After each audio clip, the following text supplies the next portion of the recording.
Saudações, pessoal! Almirante Cesarani aqui. Capitão Engler. Para mais um episódio de Star Trek. All Media Types. Isso. E hoje nós vamos falar de uma série de gibis, uma série de HQs que foi lançada já há algum tempo. Ela fala da versão do Harlan Ellison. É isso aí. Do Portal do Tempo, a Cidade da Eternidade. A Cidade à Beira da Eternidade, o roteiro original. Exatamente. Nesse roteiro original, ele é um pouco diferente, né? Um pouco bem diferente. Até acho que ficou bem legal. Isso, da série que foi do episódio que foi lançado em TOS na década de 60. Nesse gibi, ele conta a história do Kirk e do Spock voltando no tempo para a Terra. Mas parece que ele não gostou muito da versão da TV, né? o Ellison fez uma história um tanto quanto diferente e o Gene, por causa de seus princípios e dos seus ideais da época, mudou bastante coisa. E aí o cara não concordou muito com isso. No final das contas, alguns anos atrás, acabaram lançando essa série de 5 gibis que conta a história original, como era para ser feita. E esses 5 gibis foram aglutinados num só livro, capa dura, que a gente teve a oportunidade de comprar no ano passado na CCXP, que esse ano tem uma nova edição, e também nas livrarias, está disponível até hoje. Que vocês acabaram de ver aí como que é a capa dele. Então, vamos à história? É isso aí. Preparem-se. Não é a Cidade da Eternidade. Não é a Cidade. Logo depois da vinheta a gente volta para falar dele. É isso aí. Não sai daí.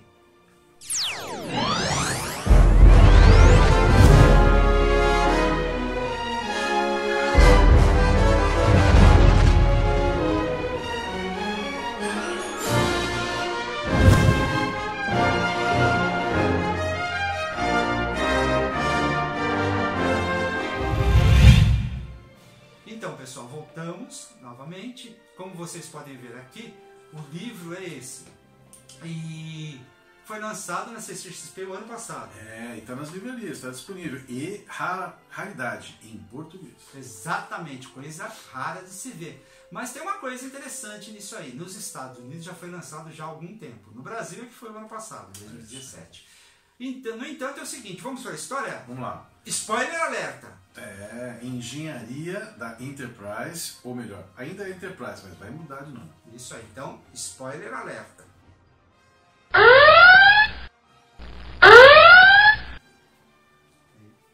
O engenheiro responsável pela mudança da história.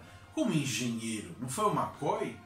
Pois é, nessa história, o Ellison, ele não põe o McCoy na história, né? O McCoy não aparece. O que acontece então? Tem, por incrível que pareça, um cara lá que é engenheiro dentro da Enterprise que é traficante de drogas. Isso! Ele trafica, ou ele vende para a tripulação, uns cristais que nada mais é do que parece aquela pedra de crack. No século 23. Exatamente. Por isso, acho que daí o Gene não gostou muito, porque naquela época... Ele achava que o futuro não ia ter mais esse tipo de problema. Né? Exatamente. Então, já imaginou, né, meu cara? Isso foi cortado, o Gene cortou, não aparece na série. E colocou o McCoy no episódio que não tem. Mas voltando ao gibi. O cara, ele, entre idas e vindas na Enterprise, esse cara, eles orbitam um planeta, né? E ele foge pro planeta. E ali no planeta, ele não acha um portal da eternidade. Não. Ele acha cidade. Uma cidade inteira. Exatamente, uma cidade desabitada ou com seres estranhos. Os guardiões. São guardiões da galáxia e tal. Ele foge pro planeta. E o Kirk desce com uma turma de camisas vermelhas, é claro, né? Porque não vai morrer, além do Spock e da Ordenança. Isso, a Ordenança desce. Essa aqui. Isso, a Ordenança Rand. Eles descem pro planeta e vão atrás do cara. Eles encontram o cara, tem uma briga lá e o cara pula dentro de um vórtex. Na verdade é um paredão é chamado de Vortex, né? Isso. Não é um portal, como a gente viu na série. Isso, não é o portal. E não tem o guardião, Não. tem guardiões. Tem vários guardiões. Aí o que acontece? O cara vai, se manda e abraço. Eles acham que o cara tá perdido e foi embora. Quando eles voltam para a nave, que não é mais a nave que eles conheciam. Exatamente. No planeta ainda, antes de eles voltarem, os guardiões já alertam ele que o tempo foi alterado. A realidade foi alterada. Que o universo é outro. Aí eles voltam para o SS, ou não é nem o SS? Nem tem o SS, é Condor em vez de Enterprise. Isso. E aí ele manda quem na frente? Ele manda os Red Shirts. É claro. Ele manda um monte de Red Shirt na frente e ele vai atrás. Só ele, o Spock e a Ordenança Ranger. Chegam depois. Quando eles chegam no teletransporte, eles veem o quê? Todo mundo sendo rendido. Os Red Shirts todos ferrados. Todos rendidos lá. E um deles, inclusive, foi pro saco. Já, como sempre, vai um. Aí tem uma brigaiada lá, tudo mais, não sei o quê, e eles voltam pro planeta. E aí eles querem consertar o tempo e tudo mais, aí conversam lá com os guardiães. Que são enigmáticos também, isso, como era na série. Exatamente. Aí para consertar isso aí, eles têm que procurar lá o azul como sol. O azul do céu da Terra Antiga. Isso, e o com sol. O sol amarelo. Isso. E aí esse é um enigma que eles têm que descobrir voltando no tempo, através do paredão ou do Vortex. Exatamente. Aí eles voltam pro tempo. Caem lá na década de 30, no meio da depressão, né? No meio da depressão americana, onde todo mundo passa fome. A primeira coisa que eles veem é uma turba de gente que vê, porque estão protestando contra os chineses que tomaram os empregos deles e tudo mais, e o Spock... O Spock parece um chinês. Exatamente. Né? Vocês lembram da série que eles roubam roupas, né? E um guarda chega neles e pra explicar como é que ele tinha orelhas pontudas, o Spock inventa uma história que quando criança a cabeça dele ficou presa numa máquina de arroz. Nessa versão, na versão original dessa história, não aparece esse trecho. Não tem esse trecho. Eles arrumam a roupa lá de alguma maneira, acabam se hospedando num lugar lá e tudo mais, e vão atrás do bendito. E o Spock está na rua, vê o quê? Uma moça com um manto azul e com um broche em forma de sol. Exatamente. Aí ele deduz automaticamente que ela que é a responsável pelo vórtex do tempo, pela origem e pelo encaminhamento da história. Uma coisa interessante foi que no meio dos enigmas que eles falaram, é que a pessoa que deveria ser morta foi salva. A mesma coisa que acontece no TOS. Ela é a Edith Keller. Isso, a essência não alterou. É a mesma coisa. Eles chegam inclusive lá antes do engenheiro Beckwith, que é aquele traficante, que vai chegar ainda, eles chegam algum tempo antes para tentar impedi-lo. Exatamente como foi na série. Eles chegam antes do McCoy para tentar impedir o McCoy. E aí eles passam por várias aventuras e acontece exatamente a mesma coisa que aconteceu na série, quando o Kirk se apaixona pela Edith Keller. Exatamente. E ele tem uma cena que também aparece na série, que ela cai da escada. Só que nesse momento eles tinham entrado num bar, né? Um bar, alguma coisa assim, e ela escorrega da escada e o Kirk faz menção de segurá-la e retrai o braço. Lembrando do aviso do Spock, que ele não podia alterar a história. Na série, eu acho que ele segura ela. Ele segura, ele evita, e o Spock recrimina ele disso. Exatamente. Então o que acontece? No gibi é diferente, ela se estatela no chão, só que ela não morre. Não morre. Ela não morre. Você acha que ela tá morta, que vai dar certo, e não morreu. Não morreu, ela tá vivinha da Silva e tal, e ele fica bravo, Kirk, porque ele teve que agir daquela maneira e tudo mais. O tempo passa. O Spock já percebe que o Kirk não vai ajudar a deixar ela morrer quando ela precisar, já se toca de que o Kirk tá alterado, né? Tá envolvido. E aí o que acontece? Passa o tempo e eles contratam um deficiente que está sem as pernas, e anda em cima daqueles carrinhos de rolemã, um mendigo, né, da ocasião, que foi um ex-combatente de guerra, da Primeira Guerra Mundial. E ele contrata, dá uma grana, conversa com ele, troca uma ideia com o cara, para ver se ele chegar, porque o Spock faz uns cálculos lá, alguma coisa assim, que sabe onde é que o Beckwith, o engenheiro traficante, vai chegar. Isso, vai chegar em determinado lugar. Interessante que o Spock faz esses cálculos, mas não aparece ele fazendo aquele aparelho, aquele mini computador com argila e terra fofa, né? Ele não que fala tinha isso na história, né? No gibi não tem, né? Ele faz alguma coisa. Ele faz o equipamento que ele usa, o tricorder, né? Então ele consegue calcular, ele fala que os cálculos dele podem estar errados, porque naquela época a coisa era mais difícil e tudo mais. Ele tem alguma nuance do que foi na série, mas não é exatamente igual. Segue uma maneira diferente e deixa lá o bendito do cara lá tomando conta do local onde eles acham que ele vai saltar no tempo, vai aparecer lá. Enfim, é claro que o cara aparece, entendeu? Eles brigam com o cara. Bem na hora. Que... Eu acho que eu falei uma coisa errada, hein? Me lembrei agora. Okay. Na realidade, eles tentam achar o cara não chega. Quando ele chega, eles brigam com o cara e depois disso é que eles contratam o cara... O mendigo. Foi isso, desculpe. Foi isso, lembrei agora. E aí o que acontece? Depois disso que eles contratam o mendigo lá com um problema deficiente físico e ele não tinha as pernas, e aí o cara aparece, briga com o Spock e rouba o phaser. Veja bem, na série o McCoy tem um phaser. Todo doido com um phaser na mão, né? Deixa cair, né? Isso. E o mendigo acha aquele phaser e sem querer aperta o botão errado e aquele phaser hiperaquece e explode. Exatamente. Levando ele embora, né? Vaporizando o cara. Exato. No gibi, por outro lado, ele briga com o Spock, o que é uma coisa meio esquisita, porque o Spock é muito mais forte do que ele, mas ele briga com o Spock, acho que ele pega o Spock desprevenido, você pode ter um monte de coisa. Ele pega o phaser, o Kirk chega para pegar ele consegue fugir com o phaser na mão. E ele volta pro lugar, lá no beco, entendeu? E aí o mendigo diz pro Kirk que ele apareceu por lá. Aí o Kirk vai fazer uma emboscada junto com o Spock para pegar o cara, não sei o que, o cara que está em cima da nave, em cima de um prédio, começa a atirar neles e tudo mais. E o mendigo, para salvar o Kirk, se atira na frente e é desintegrado. Note bem, houve essa diferença de coisa. Até o mendigo, nessa história do Harlan, ele é um herói. Ele salva o Kirk também.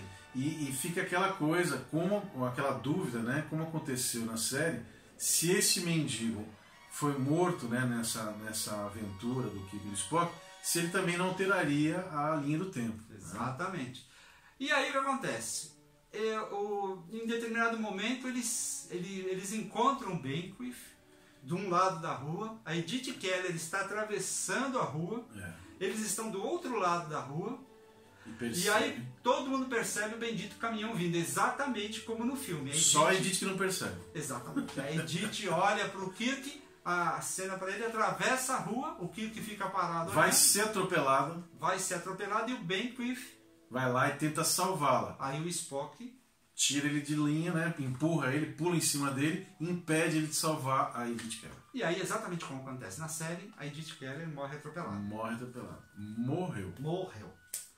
Antes ela do que eu. E depois eles voltam pelo portal, pelo paredão. Imediatamente eles pegam o Benquith e o Vortex leva eles de volta nesse momento, porque eles conseguiram colocar a linha do tempo no lugar. Isso.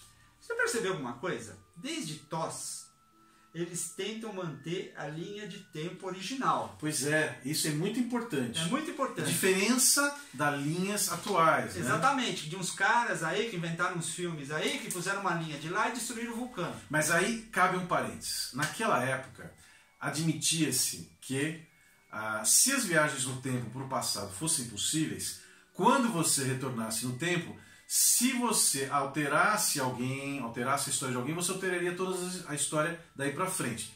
E isto gerava um paradoxo, o paradoxo do avô. Vamos falar disso, que é interessante por causa da linha Kelvin atual. E o paradoxo do avô, o que era? Se o Kirk, por exemplo, voltando no passado, matasse o avô dele, e o avô dele, pai do pai dele, não viesse a casar e ter o filho, né, ter o pai do Kirk, o Kirk jamais existiria. Então como é que o Kirk poderia ter voltado no tempo se ele jamais existiria? Isso era um paradoxo. Isso é lógico. Que as viagens no tempo, naquela época, né, na série clássica, nem mesmo na nova geração, eles não tinham outro conceito para pensar a respeito disso. Eram bem inteligentes, não? Agora, atualmente, né, a astrofísica moderna... paralelo. Exatamente. A astrofísica moderna acredita que a realidade dos universos é diferente. Que nós não temos apenas um universo, nós temos multi-universos. E quando, se for possível, voltar no tempo, quando você volta no tempo, você salta de uma linha temporal para outra, de um universo para outro, que são todos paralelos. O que aconteceu com o Kirk quando ele volta para Condor, que tinha um universo paralelo. Ou seja, na própria série, na própria gibi também, ele já disse que existe um universo paralelo. Entendeu? Ele volta para corrigir a linha do tempo. Sim. Mas eu não vamos entrar nesse mérito aí. Não é esse mérito, não vamos entrar nesse mérito. Mas é interessante. É interessante. Porque isso explica como é que você aceita, como é que você pode aceitar a linha Kelvin, a nova. No próximo vídeo a gente vai discutir disso aí, melhor, entendeu? Tem muita coisa para falar disso. Enfim, eles voltam lá para tal da cidade, à beira da eternidade, levam o Benquiff, que não é bobo nem nada. E escapa de novo. Escapa de novo, cara. E ele cai no Vortex outra vez porque ele deseja ser imortal. Ser imortal. Só que ele se dá mal. Se dá mal. Ele cai numa estrela em Nova. Ele cai num período ali do Vortex que eles estão mostrando uma estrela em supernova, né? E aí o guardião ou os guardiães informam que o Benquiff fica eternamente morrendo nessa estrela. Ou seja, tem uma história, tem um lado meio que deixa você pensar. Um traficante de droga, olha a punição que ele teve, entendeu? Ele teve uma punição pesadíssima. E é estranho também. Ele não morre, mas fica morrendo eternamente. E é estranho também esses guardiões, né? Eu tenho certeza que o Harley Ellison, se ele pudesse continuar essa história em outros episódios, seria bem interessante ver por que dessa cidade da eternidade, né? Exatamente. Enfim, aí eles voltam para lá, mas eles perguntam.